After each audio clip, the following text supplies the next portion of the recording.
Isinailalim na sa state of calamity ang lungsod ng Iligan matapos itong hagupitin ng bagyong Basyang simula kaninang madaling araw.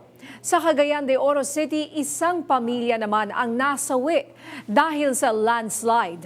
May umaarangkadang balita si Jam Nueva.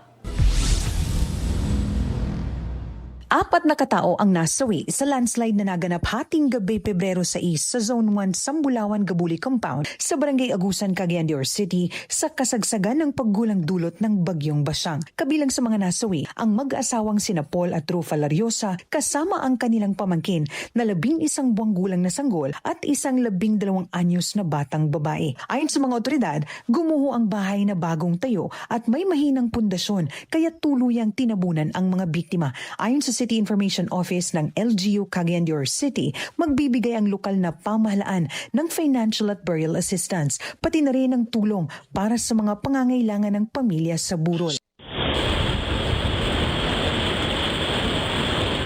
Sa Iligan City, inanod ang mga sasakyan ng malakas na agos ng baha kagabi. Ang ilang bahay tuluyang tinangay ng rumaragasang tubig. Atras lang tagamaya kay medyo delikado. Hala!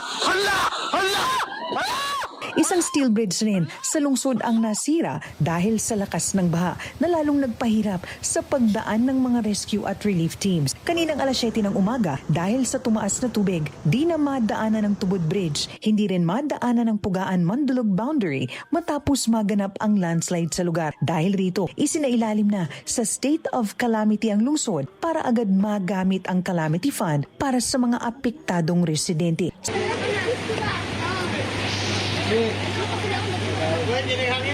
Sa Misamis Oriental naman, mahigit 7,000 pamilya o tinatayang 32,000 katao ang inilikas sa mga evacuation centers matapos maapektuhan ng bagyong Basyang ang 15 munisipyo at lungsod sa lalawigan. Kahapon, naglabas ang Provincial Information Office ng Heavy Rainfall Warning No. 6 at isinailalim sa red warning ang ilang lugar dahil sa inaasahang matinding pagbaha at posibleng landslide. Dahil dito, ipinatupad ang work suspensions sa ilang LGUs at class suspension sa lahat ng 25 munisipyo at lungsod sa lalawigan. Pansamantala ring sinuspindi ang biyahe ng mga barko sa ilang pantalan sa Misamis Oriental, Camiguin at Cagayan de Oro, habang may kanselasyon at delay naman ng mga biyahe sa Laguindingan Airport. Idineklara rin ng DPWH-10 ang pansamantalang pagsasara ng Highway 955 dahil sa mga landslide. Bagamat possible na ngayon ang Hingoog City, Claveria, Villanueva Road ayon sa pinakahuling survey.